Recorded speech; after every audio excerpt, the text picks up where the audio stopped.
we can have some tea.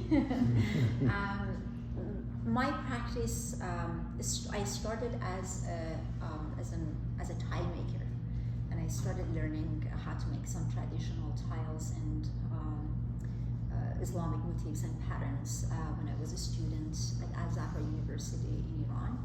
I came to the United States and started working as a commercial artist, and when I say commercial, I was accepting commissions to be able to survive as an artist. However, many issues such as protests or uprisings that once in a while happens in Iran, and the social and political challenges that exist within being an Iranian, being in Middle Eastern, both back home and also here in the United States, demanded me to change my career and become a social practice artist. And social practice artist is an artist that make a work to serve a purpose. Is it to serve a community, to serve and it can be any communities. I've been working with various communities, and not just Iranians or Americans. I've been working close to the border of Mexico with the Hispanic community, and I learned so much, and I try to bring all those experiences to my work. And for that reason, I have to learn a little bit of wheel throwing, hand building. I needed to learn how to work with different technology and devices such as sound and video and animation. These are my work, so it's multimedia installation, and clay is the nexus that most of my ideas emanate from. So I must say that it's a very complicated practice because it has to be conceptual, it has to be technical, it has to be symbolic. Sometimes it's very representational, and sometimes it's very abstract. Depends on the concept that at the time is important for me, and I'm exploring it. I try to revise how I work with clay and how I juxtapose it with other materials and medium. But my practice, which part of my practice is community engagement, and I'm very much interested to get to know that diverse group of people that exists within a community, that their stories, that their ideas and their experiences in life come together, it collides and collapse and creates multiple narratives that basically enrich our experience as human. And that's why I do performances, and I create work with community for a few days. And we make clay together, we make artwork together, we perform together, and this is a way of having that time that we get to know each other. And it's not just creating a product, it's that experience that comes through the material and comes through the space and comes through our body, and our interaction is something that is important for me to discover in my work. And that's why I'm very fascinated with different communities, and working with a diverse group of artists and practices, because it's always I learn, and I share knowledge, I gain knowledge, and I think that's important for artists, and especially the complexity of our time demands such striving for knowledge and understanding to become a better human. So that's how I see, and how I try to be an artist that is mindful and careful, and I don't know if I'm successful or not, but I do my best. So therefore I'm here to learn from you all too. Thank you. And institutions, art centers, places surprises you. Sometimes you go, you have no idea. You hear things, sometimes you're judgmental, and you show up, things are so different. So I enter a place with us that I find commonality, and if there are differences, that's why we get together to work in order to overcome those challenges and difficulties. honestly, the process of working clay bring people together in a most fascinating way. And I'm not saying because I'm most of my work is with clay. It's just our medium demands that we work together, we make clay together, we fire together. You know, we learn from each other constantly, we watch each other constantly, and I've always felt welcome in most of the communities that I've been invited to work with. It's interesting. The past few days, I was at Florida Atlantic University. I was invited by the ceramic department, and it's a kind of a transition from working with clay in a new way. So we started with the students who've never done performance, and in the beginning, everybody was a little bit of what are we doing, and then it was really hard after 2 days to just say goodbye. In 2 days, we create such a bond working together that last night I couldn't go back. I felt like I was there for 2 weeks. Like it was just 2 days, but it was very prolific. It was very productive, and everybody was really, engaged, and it was a great experience. So it was just like I came from there with so much energy that you find it, but it doesn't matter. So we go to field trip if it's possible. Boca Raton had 0% of clay content, and we picked everywhere. And I'm happy that we took, actually I sent some, where I live in Nashville. Nashville is so diverse in, the clay, the different texture, different colors. Within like a mile, you get many colors, and it's been a great resource for me to use local. I love to make my own clay. I barely use commercial clay. So we couldn't find, and since I did my research, I knew South Florida is just sand, right? But we went and looked for it anyway, and we actually found different type of sands that we actually used it as performance because it is still coming from the earth. Eventually, one day, it's gonna break to become dust, right? So we worked it and we discussed the difference, how we work differently when our material is not what we expect it to be. So it changed our conversation to a new conversation of dealing with materials. And we did our performance using both Tennessee soil and South Florida soil, which was a great experience. Yes. So, and the performance was, we brought different ritual from indigenous people, and also some from Christianity, some from Islamic practice. We put them together and we created a safe space that included body movement, conversation, creating pinch pots together collectively, and it was a great experience. And others is creating plates with a group, and then we do biting. We leave our marks on the clay. We use different type of bodies, but part of our bodies as a tool. It's not, hands doesn't always have to be our tool.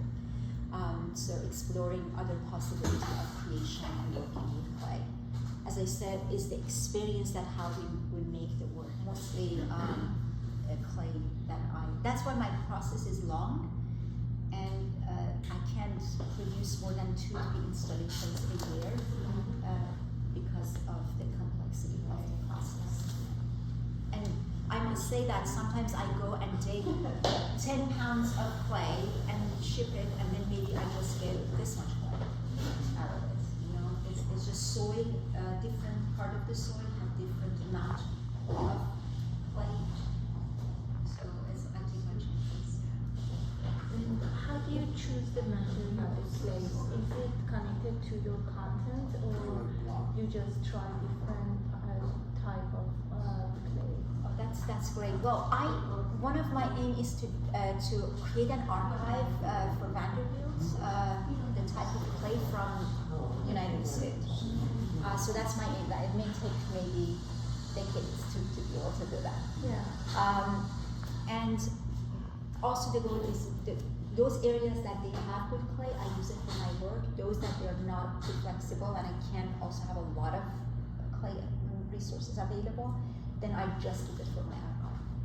And the goal is to use the sword in the clay from the United States. I'm an immigrant. I'm always in the search of place and home and a place to feel that I belong. So I navigate within this space and questioning whether I belong or not, or whether I. So it's and that's why I need to make my own clay, because clay create that connection with the place directly. Yeah. But also clay has been an important material for us to understand our history as human. This is one of the very first medium ever being touched and worked with by humans. So, Yeah. and we know what our ancestors did, and we know that what happened in different cultures because of clay, which is evidence of this cultural and historical history and narratives that we have. Now I'm mostly focusing on Tennessee because the project that I'm working with, Reza actually, is creating ceramic instruments. Nashville is a city of music, but there is no place for Middle Eastern music. And even they say it's a country. Sometimes I say Nashville claims it's a big claim, city of music. It's just city of one type of music. And then what if we make it that is true? Is the city truly is the city of music? So we are creating ceramic instrument, and that's why we're using the clay from Tennessee and Nashville. So it's truly the soundscape of the city. So that is. So hopefully next time I see you all, I bring some of those instruments so we can play together. Which is powerful and communicative. But you're bringing something very very new to that practice as well, and it's really exciting. The play. So, and I often when I start my classes, I usually talk about the fact that this, because of industry, we can now make these clay bodies where we get clay from one place and we get some feldspar from over here. And then when you think about, that clay came from what was once Cherokee country. That was Cherokee clay. This is Exactly. and there's both a great benefit, but also we have to have, it helps. We need to have an awareness of that. Right. And I think sometimes when you just take a pottery class, you don't really have that awareness. You're just trying to understand how to use your hands and move the material. But Absolutely. Thank you for bringing that to us. But yeah, and I'm so fascinated by that. Thank you so much. Yeah, I feel like it's a big responsibility to work with clay. We are standing on the shoulders of thousands of potters and ceramic artists throughout history, through different cultures. So working with the medium, to me, it's extremely important, and I think this is something that I always share that with my students, that please know what you're touching.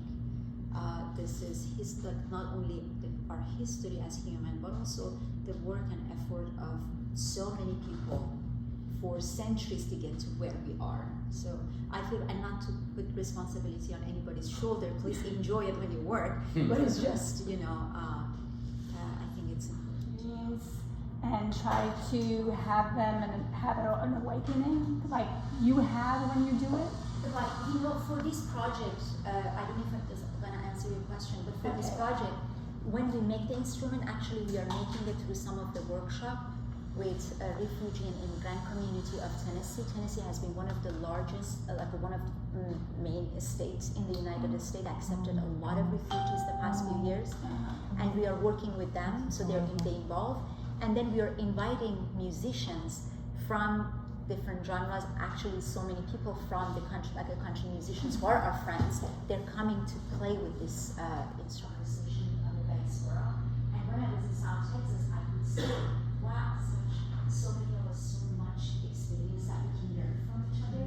And now I think that why not open it to so many other communities to be involved in creating. And the idea is coming from the Eastern instrument, darbuka, which is kind of a drum, but the drum is very universal, right? And so that's kind of environment that is welcoming for everybody to participate.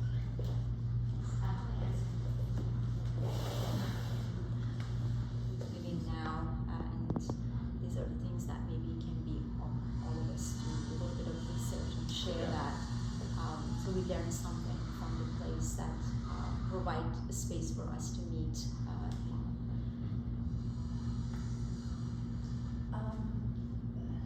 You said you were talking always about soil. Have you ever used like other kind of clays like that are made out of like bones or ashes or other stuff? No, I haven't. No, that's a good question. But mostly my focus is to just the clay content of it, and if includes Just the some other soil. things, yes. I think people have to see it. I don't know if we could pull it up. How can you describe that? Yeah, it's hard. I think she did her best to just describe it. Yeah. The But process. how about we keep everything curious about bite? Okay. Yeah. All right. What do you think about that? That's great. Yeah, That's curious. wonderful. Scratching or Thank you. I believe it's not just our hands or instruments for creation. Our entire body can be tool, and it is tool. I mean, if we don't have our body, how we can make work, right? Yeah. So, but we are focused so much in our hands, especially if you're potters, also in our upper body. And I always was just looking how can I leave my mark? And I think it came during COVID, the intimacy you feel with object, because suddenly you're isolated, you don't see your friends, family for a long time.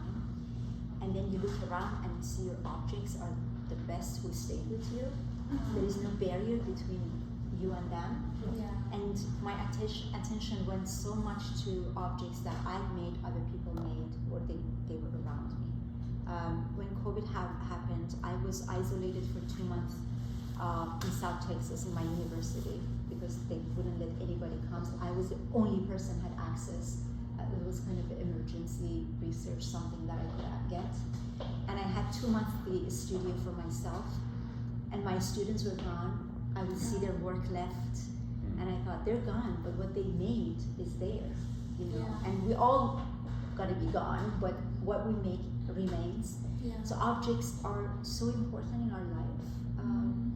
They're our friends and companions, and so the attention went to them, and I felt like, how can I get more kind of that intimacy, and you know, and then it led to how I'm using my body to be able to leave the mark, which is very intimate. When you bite something, it's very intimate, right? Yeah. You're also digesting it, you internalizing it. Yeah. And I love that. I felt, wow, my relationship with clay is always like this, right? We're using our body, but then the process is my entire body is engaged, and I love that. So that brings body awareness. And that led to me to actually take care of my body, take care of the tool that I need to make. Otherwise, I won't be able to make work because it's a fragile body, it's an aging body. It's a body that can, anytime something happens to it, and I have to protect it and make it stronger. What's interesting about biting is even after you're dead and your body decomposes, you can still be identified by your bite. Right, exactly. That's why I patent it, because the rest gone, but Yeah, your the mark tools, remains. Yes. I mean, and I can next year when we do it, I can share so many which direction the project is going. Philadelphia today. She couldn't be here today, but she wanted to be, and she was excited and supportive. Hopefully the new studio will be open, so we'll have Well, space it'll be- for more students. It will be. Really Yeah, it's going to be open in popular. February, and this is going to Yeah, happen in August. good. Maybe the workshop. That as that happens, that we do everything within our power to make our spaces safe for everyone. Because a lot of folks today don't feel safe because they're not. And I mean, by safe, I mean emotionally, spiritually, psychologically. And so, yeah, it's that all, that conversation has to be had at the same time. And it's awesome that we can do it around in the creative sphere. I just remembered I had a residency for 2 weeks at Chris Museum which is part of the Flagler College in San Augustine in February. So I'm coming actually to work with some of the science department and art department to look for clay and work on the soil. So maybe I can make a trip here also. Wow. And we can meet and actually look for it to see if we can start digging a little bit and save it and Yeah. test it to see how much exists. And based on that, maybe we can compose it based on that. So it's 1 hour, right? 1 hour. It's An hour and a half. Yeah, I mean, for me, I drive days, so I mean, 1 hour is a luxury of having like a 1 hour, 2 hours drive. And you're coming to visit because we're I am. working something there, so. Yeah. Yeah, so we need to get those can go, dates. right. Thank you for taking this time. Yeah, thank you. Of course, a pleasure. So maybe we could have a pre-workshop committee that goes to help big clay. Yeah, I like that. Yeah. That would Get be the amazing. fellows involved in that, of which you will be a new member. Yeah, so I don't want to take up Thank more of you. the time, and Thank you so I'd much. love to show you a little of the campus Sure. if you have time.